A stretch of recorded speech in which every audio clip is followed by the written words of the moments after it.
Good morning students. Class 12 हम आपको lesson second पढ़ा रहे थे जिसका नाम था वंशागति का गुणसूत्रीय आधार एवं मानव अनुवांशिकी, जिसमें हमने आपको कल क्रोमोसोम्स के बारे में पढ़ाया था कि क्रोमोसोम्स क्या है, इसकी संरचना क्या है और तथा मानव में ये किस प्रकार से होते हैं तथा इनकी संख्या क्या है। तो आज इसकी के आगे जो आपकी अगली हेडिंग है वो है गुणसूत्र के प्रकार यानी कि टाइप्स ऑफ क्रोमोसोम्स। पहली डालेंगे गुणसूत्र के टाइप्स ऑफ क्रोमोसोम्स।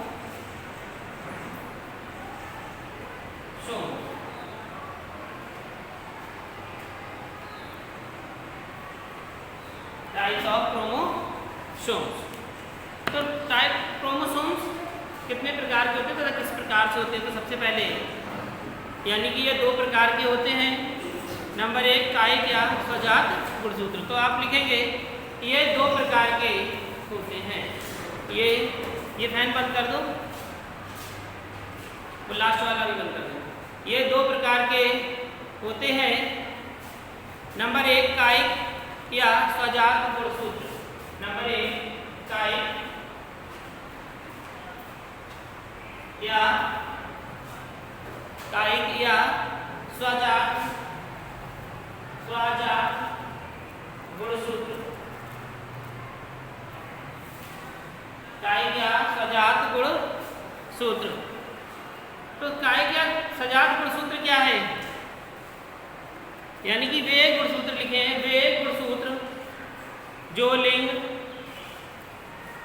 लक्षणों को छोड़कर, वे गुणसूत्र जो लिंग लक्षणों को छोड़कर जीन के अन्य लक्षणों का निर्धारण करते हैं, लक्षणों को छोड़कर जीन के अन्य लक्षणों का निर्धारण करते हैं, कायिक गुणसूत्र कहलाते हैं। कायिक गुणसूत्र कहलाते हैं।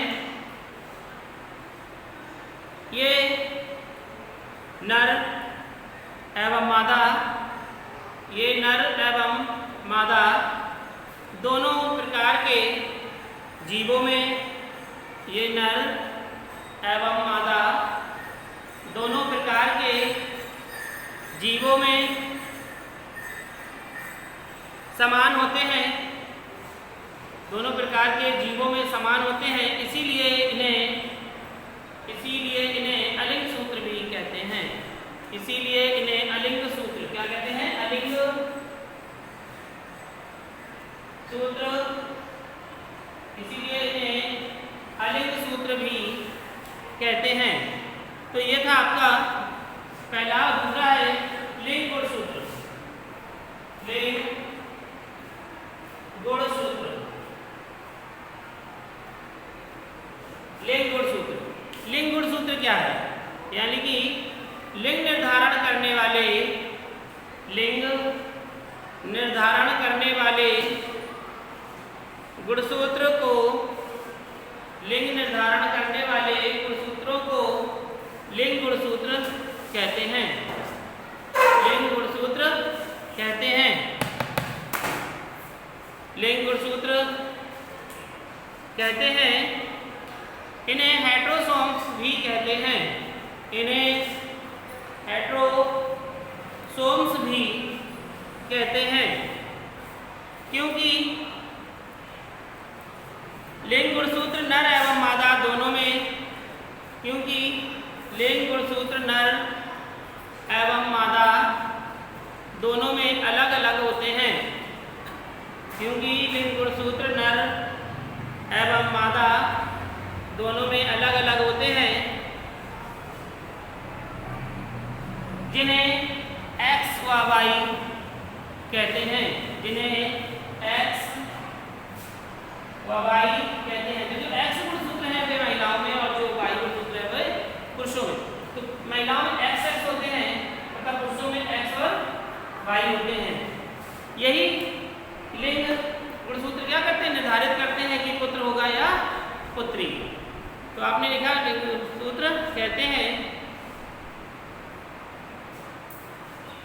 स्त्रियों में XX, स्त्रियों में XX यानी इस तरीके से स्त्रियों में XX तथा पुरुषों में XY गुणसूत्र होते हैं तथा पुरुषों में XY गुणसूत्र होते हैं। तो ये आपका था गुणसूत्र के प्रकार, जो 2 प्रकार के थे। अब आपकी अगली हेडिंग है जिसका नाम है गुणसूत्र के कार्य। हेडिंग डालेंगे गुणसूत्र के कार्य। Heading functions of chromosomes, functions of chromosomes, गुणसूत्र के कार्य यानी कि गुणसूत्र किस तरीके से कार्य करता है। तो लिखेंगे गुणसूत्र पर उपस्थित जीन्स, गुणसूत्र पर उपस्थित जीन्स आनुवांशिक लक्षणों के वाहक होते हैं। गुणसूत्र पर उपस्थित जीन्स आनुवांशिक लक्षणों के वाहक होते हैं। इस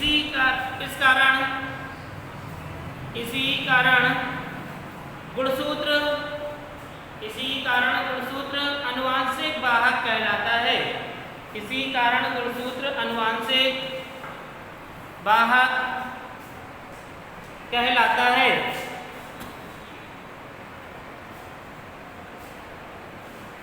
गुणसूत्रों के प्रतिलिपिकरण से, यानी कि गुणसूत्र है जैसे XXS की अगर फोटो आपको करानी है तो इससे क्या छप के आएगा XX, है ना। YY है यानी कि अगर किसी बुक की फोटोकॉपी कराई है तो वैसी ही हूबहू छप के आएगी।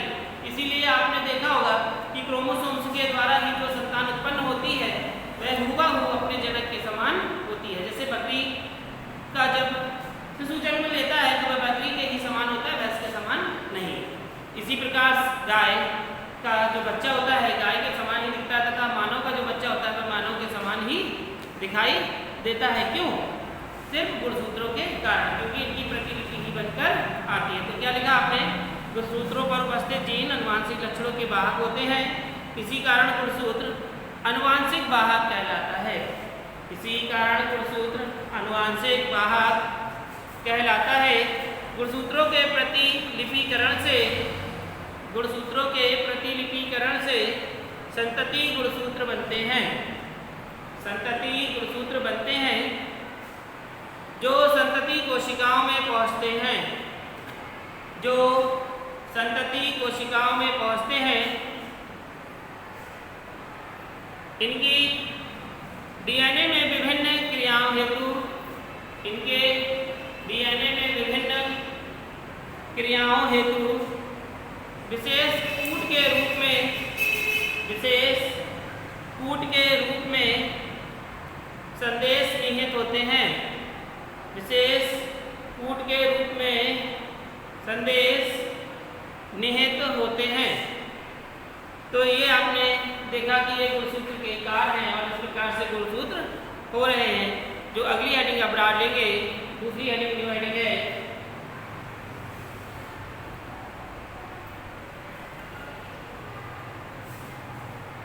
जिसका नाम है वंशागति का गुणसूत्रीय वाद। वंशागति का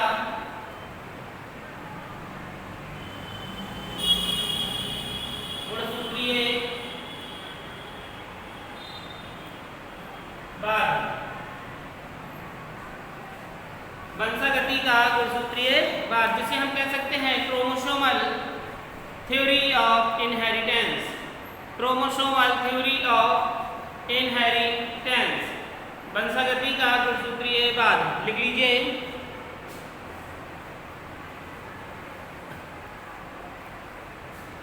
इसमें लिखेंगे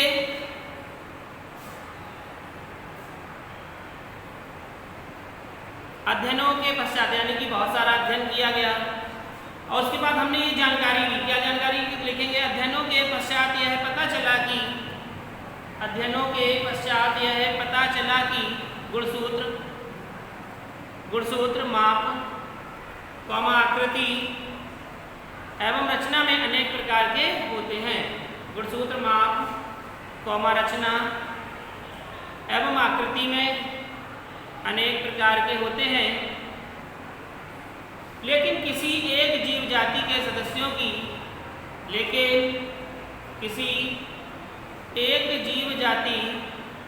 के सदस्यों की सभी देह की कोशिकाओं में निश्चित माप आकृति एवं रचना संख्या का समान समूह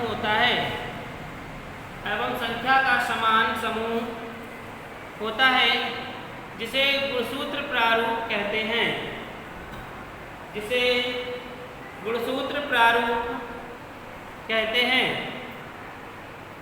गुणसूत्र जोड़ों में होते हैं, यानी कि जोड़ी बनती है उसकी, गुणसूत्र जोड़ी में होते हैं। जैसे 23 जोड़ी गुणसूत्र किसके हैं? मनुष्य के हैं, यानी कि 46 हुए। तो जो गुणसूत्र जोड़ी में होते हैं,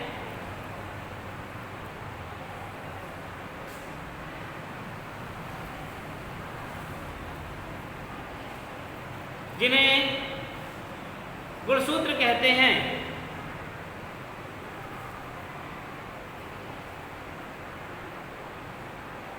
इसीलिए इन्हें समजात भी कहते हैं।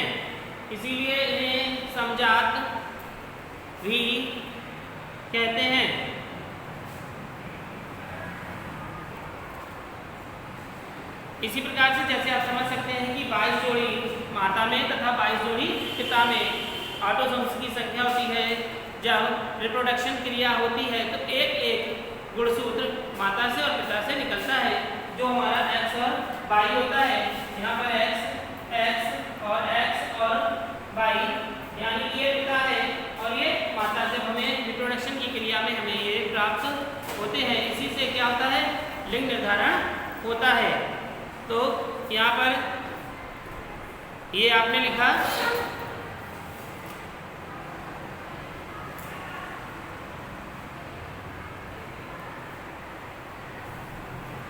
अगली लाइन से लिखेंगे चेंज द पैराग्राफ। बोवेरी एवं सटन ने पता लगाया कि युग्मकों के बनने की प्रक्रिया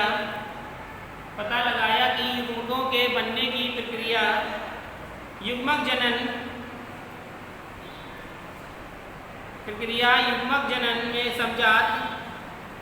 जनन में समजात गुणसूत्रों का युग्मकों में पृथक्करण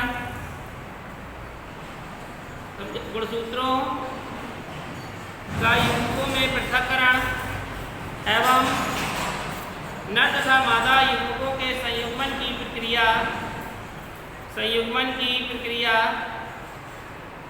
तथा निषेचन में समजात गुणसूत्रों का मिलना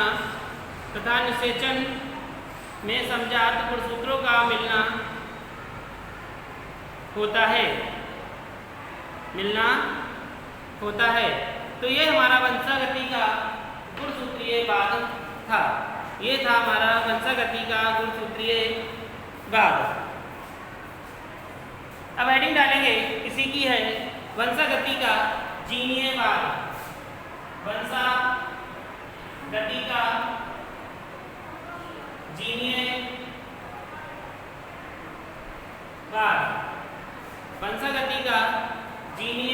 बाद।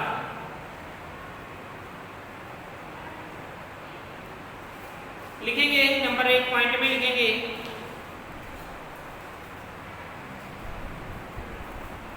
जीन्स माला के मनकों की भांति गुणसूत्रों पर रेखीय क्रम में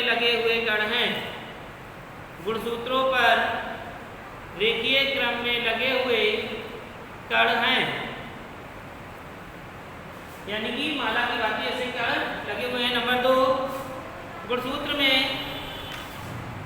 में डीऑक्सीराइबोन्यूक्लिक अम्ल का अणु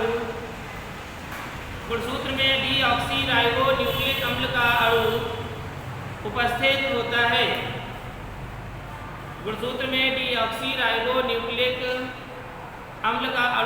होता है। नंबर 3, जीन्स एक भौतिक इकाई है जो एक पीढ़ी से दूसरी पीढ़ी में वंशागत होते हैं, जो एक पीढ़ी से दूसरी पीढ़ी में वंशागत होते हैं। नंबर 4, सभी जीवों में जीवों की संख्या, सभी जीवों में जीवों की संख्या, कॉमा गुणसूत्रों की संख्या कहीं अधिक होती है, कहीं अधिक होती है। तो ये था आपका वंशागति का जीनीय भाग। अब आज तक हमारा टॉपिक यहीं का रहेगा। कल हमारा टॉपिक होगा लिंग निर्धारण, जिसे हम कहते हैं सेक्स डिटर्मिनेशन। ठीक है, तो तब तक के लिए धन्यवाद।